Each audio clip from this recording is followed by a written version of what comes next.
evening, everyone. My name is Brenda. I am a caregiver. And I say that because I wear that badge proudly.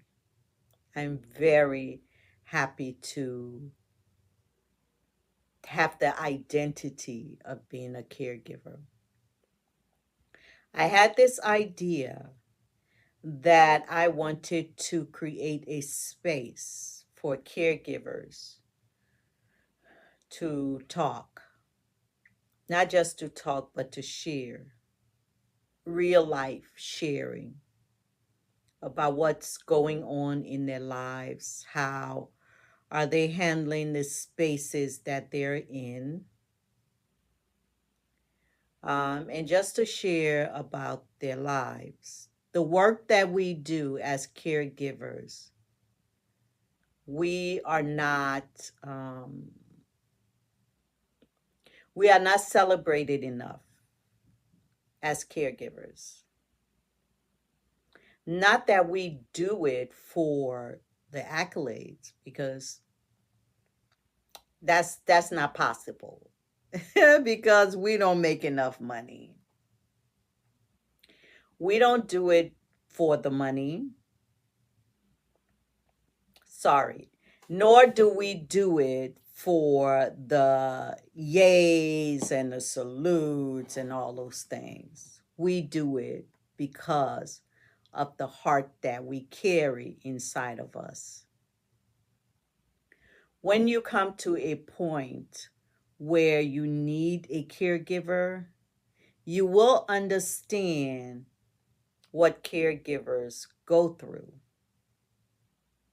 You will experience it firsthand. A lot is overlooked when it comes to this field.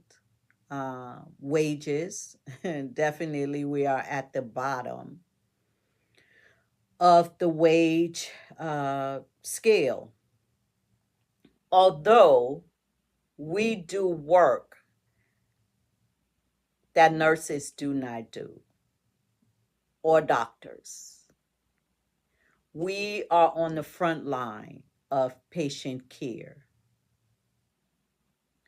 I love the doctors and I love the nurses, but tell the truth and shame the devil.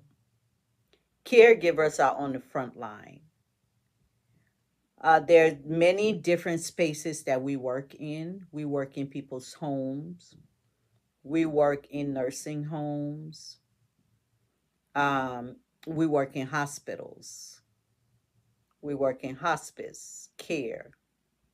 There's many different spaces you will find us holding down the fort for the healthcare community, for everyone, whether it be by profession or by love, a family member taking care of another family member, a friend taking care of a friend, whether it be by profession or by love. No one comes into this thinking that they are going to um, be celebrated or get paid a lot of money. We do not get enough respect. So let me just run down a typical caregiver. We are the ones who carry out the doctor's orders. So, for example, I work in home care. I've done in home care, I've done live in, and I'll tell you what the differences are. And I've worked in personal care homes. I've owned a business, a personal care home in Georgia. We work in hospitals. So we work in many different spaces. When someone goes to the hospital or go to an appointment and they come home, it's the caregivers that execute those plans of the doctors and the nurses. The medications, we make sure that our patients are taking their medications on time. We make sure that whatever instructions that the doctors give, we are following through with it. We are following through with nutrition. We are following through with blood pressure, because if you have a client on blood pressure medications and their blood pressure needs to be checked, that's us. If they're on insulin and their blood sugar needs to be checked, that's us. If they come home with a Foley catheter and that Foley catheter needs to be maintained until they can get to their appointment, the in between time, that's us. Checking what urine looks like, checking what it smells like, checking what is, if it has sediment in it, whatever it is, what the portal looks like, if it's good color, if it's not good color, that's us. Feeding tubes. The feeding tube process, the feeding tube that continue after they leave the hospitals. Yeah, that's us. Blood pressure, temperature, oxygen. If they are on oxygen and it is set at a certain dosage, that's us. We maintain that. Taking their pulse ox, making sure their oxygen level is where it's supposed to be. And if it's not and they need to be wearing that tube, that cannula, yeah, that's us. When they have wounds on their bodies, on their bottom, their leg, wherever the wound is, once the wound care nurses come in, or even if it's not a situation where they need wound care nurses, we maintain that. They're feeding, they're bathing, their laundry, their companionship. We are social workers. We are the ones that advocate for our parents, for our caregivers, for our patients. The caregivers are the ones that advocate for them. If they don't have enough hours, we are the ones calling the doctors to talk to them, to let them know what this patient is really going through at home when they are not with the doctors and the nurses. We're the ones documenting and giving that information. We are the ones calling the VA for more hours. We're the ones reporting to social workers about what a client day is like. We're talking to case managers. We're talking to Medicaid. We're talking to insurance companies. We're talking to our patient banks. We are talking to their family members. We're their priests. We're sitting by their bedside. We are praying with them. We are carrying their burdens with them. This is not a scripted show. I just want you to know this is what it is. We're praying with them. We are crying with them. We're laughing with them. All the things that they need, we are their best friends, because sometimes, let me tell you, you have a lot of elderly people out here that are lonely, that are so lonely. Their companionship, that's us. When they want to talk about their lives, you know what, that is part of the best day I have, or the part of the best part of my job. is that I get to hear my patients' lives, the way they grew up. Some of them have been alive since the 1920s, the 1930s. Can you imagine that? What they have seen in their lives. Technology. What? Technology wasn't even a word back then. Technologies that have come to pass. The different cars, the different way homes have changed. Oh, the fashion. The fashion. Let me tell you. I love watching Turner Classic Movies. And I love watching Westerns. So me and my clients, we get to sit, we get to watch Westerns or an old movie, and then we get to talk about it. Like, where were you when this movie came out? Where were you when you first saw this movie star? Where were you when this particular car came out? This coat, this fashion, petticoat. Oh my goodness, slip. Let me tell you a fun story about a slip. So one day I was looking for a slip. Oh yeah, I still wear slips. Some of y'all may not know what a slip is. So one day I went looking for a slip because I needed one. And I went to one of the stores, including the department store.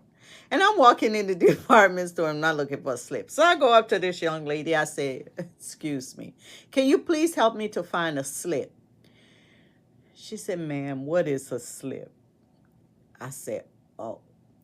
It's a thing, it's the skirt that you wear under your clothes when you don't want people to see your personals, you know. So she had no clue what I was talking about. Anyway, I did find my slip because I had to go around the store myself to find my slip. I digress. So you get to talk about petticoats. Oh my goodness. Corsets. The corsets that break women ribs and you got to have so tight and so, oh, you think you are doing something these days. What these women used to wear back in the day to help keep a Coca-Cola shape. Oh, it was torture. Watch classic movies. They will show you these things and you'll be like, wow, that's what we had to go through. The heels, when heels first came out, those kinds of things, you know, although I think heels came out before the 1920s. I may have to research that. Anyway, they get to tell you about the heels. Oh, the gloves they used to wear back then. I had this patient who gifted me when she was moving from Pennsylvania. She moved to Beaufort, South Carolina. She gifted me some gloves, and she gifted me some handkerchiefs and hat pins. Oh my goodness, the beautiful blue hat pins. I will see if I can find it. I know where I can find the gloves and I know where I can find the handkerchiefs. I will share it with you one day. Anyway, you get to experience these wonderful, wonderful lives. They talk about when they were younger, when they were teenagers and first fell in love. The boy they first fell in love with, the boy they fell in love with and then married. And then they're married for 60, 70, 50 years. You get to talk to people in their 90s and their 80s. You know, one thing I am sad about, I didn't get the opportunity to talk to my grandparents. Listen, I didn't even know my grandparents were people. Never gave it a second thought. Never even thought my grandparents were ever children or teenagers or falling in love. I never give it a second thought. You know, of course, we kids, we have only one job. Sometimes it's just to be a kid, to play, you know, and things like that. Never give it a thought. until I became older and no longer have my grandparents. Oh, I'll tell you about that story another time. But I wish I would have talked to my grandparents. They had such interesting lives. I would tell you where my grandparents were from one day. They had such interesting lives. And the listen, Don Lemon always say, and I don't know where he got it from, but he always say on his show, the Don Lemon show, old people be knowing. Old people be knowing. Old people carry the code for your life. They've been there. They've done that. Stop for a moment and just talk to an elderly person. You will have the best time ever. You can laugh with them. You can talk to them. So I got to share one of my clients. I lived in her home. I'm not sure how long. It may have been 2 years. It was in a place called Bath, Pennsylvania. Oh, Bath, Pennsylvania. Little town, beautiful town in Pennsylvania. Bath, Pennsylvania. She was a wonderful lady. She used to garden until she had a stroke. So I was with her and she had a cookbook that had some beautiful footnotes. She gifted me the cookbook. I still have it. She had this recipe in it from, it was a cornbread recipe. And she and I used to make this cornbread. And she would pull out her china. Let me tell you, this china was so beautiful. I think she said it was from her parents when her parents got married. Now, mind you, this lady was in her 80s already. So she had china from her parents. She had china when she got married. She gifted me the china also. I will show it to you one day. It's absolutely stunning. Anyway, so we would cook on a Saturday or a Sunday, and she would invite her friends over, and we will all sit down. We will pull out the good china. We would have tea. We would have cornbread, or we would have, biscuits or whatever.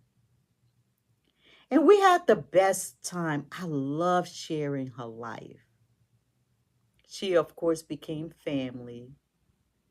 And in turn, she was part of my family. In fact, when my daughter was getting married, she said she wanted these jars. She sent me a picture of the jars, and I shared it with my client. And my client said, "You will not believe this, Brenda." And I said, "What?" She said, "Go up and look in my attic." How about those jars were there? Those jars are old. She blessed me with it. My daughter had it at her wedding. Then I packed up all the jars and I took it. I was in PA. I packed up these jars from PA. I drove them to Georgia. When we were done with that, I packed them up. I drove them back to PA and gave them back to her. And then when she was moving, she gifted me with the jars. I say all that to say the life of a caregiver is a beautiful one.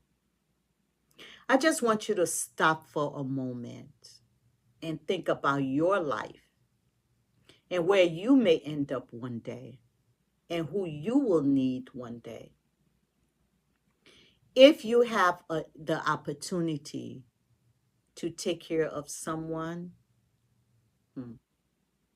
you're blessed. If you have the opportunity to ever take care of a terminal patient, let me tell you, I've been at the side of a few deaths. Death is a beautiful thing. Because first you see that this person, wow, they're no longer in pain. We'll talk about that later. So I want to create a space for caregivers to tell their stories. If it's funny, I want to hear it. No names, of course, we cannot give names. But I would love to hear about your clients. I would love to hear about your life. Do you have a village who supports you in your caregiving journey? When you come home from a job, how are you doing?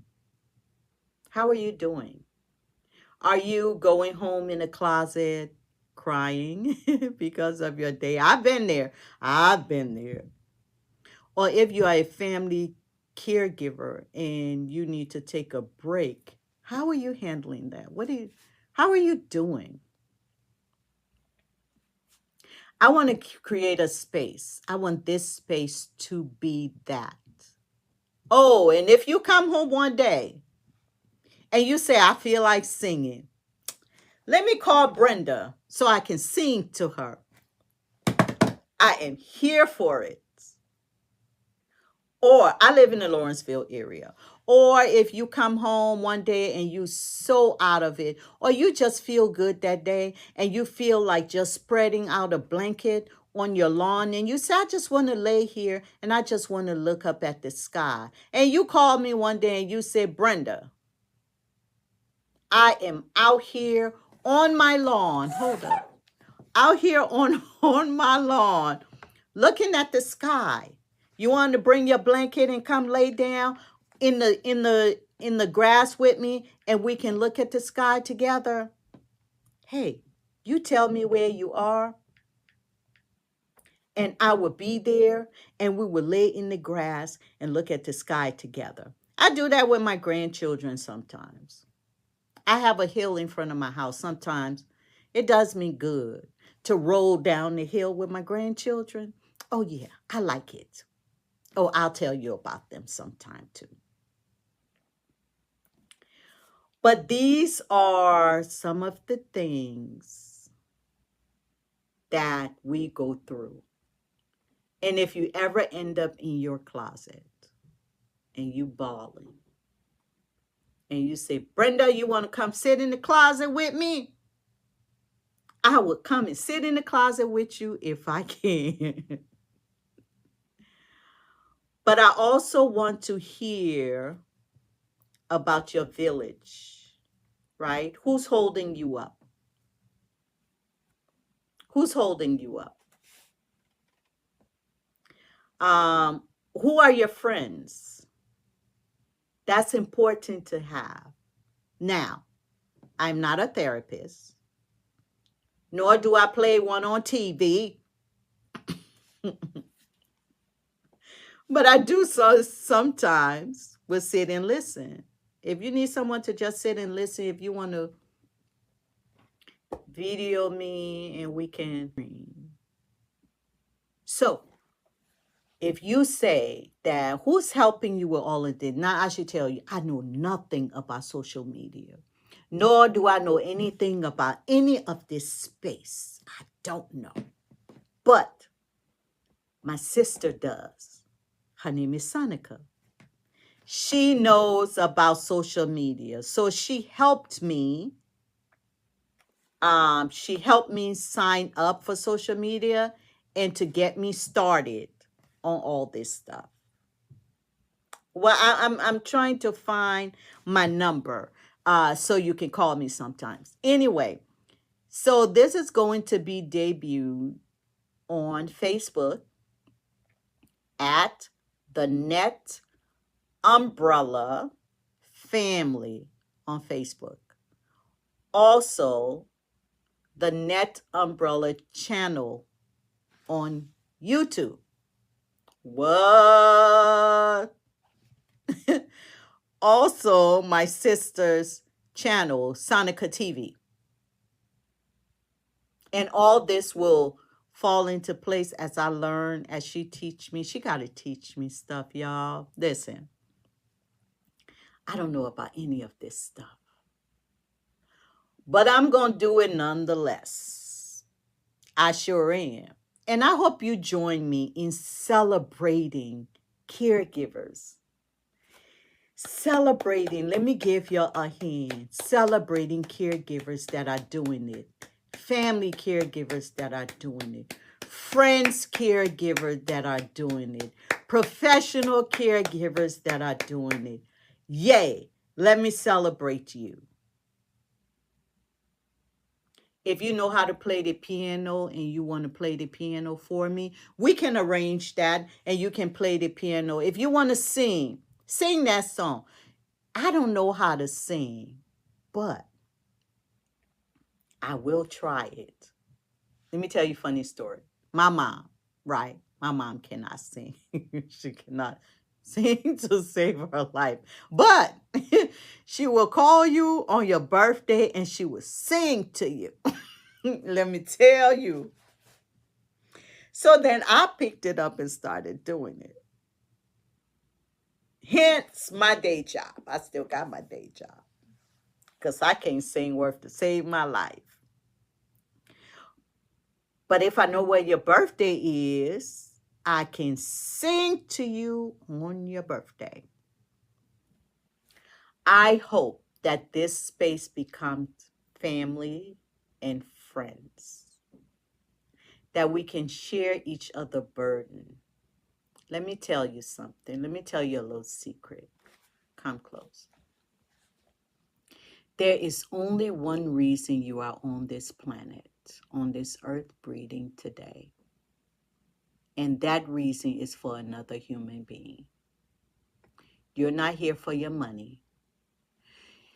You are not here for your material things. That's not why you're walking around today. You're walking around for another human being, to touch someone. Now, don't go touching everybody. You may end up somewhere you don't want to be. But to give a hug, to put your hand on their shoulder, or just simply to listen to them. We're all in such a rush. Where you going? Where you coming from? Why are you in such a rush? Make the time. That's part of caring. Make the time to say hi, shake somebody's hand, even if you don't have the time. Make the time to ask somebody, how are you doing?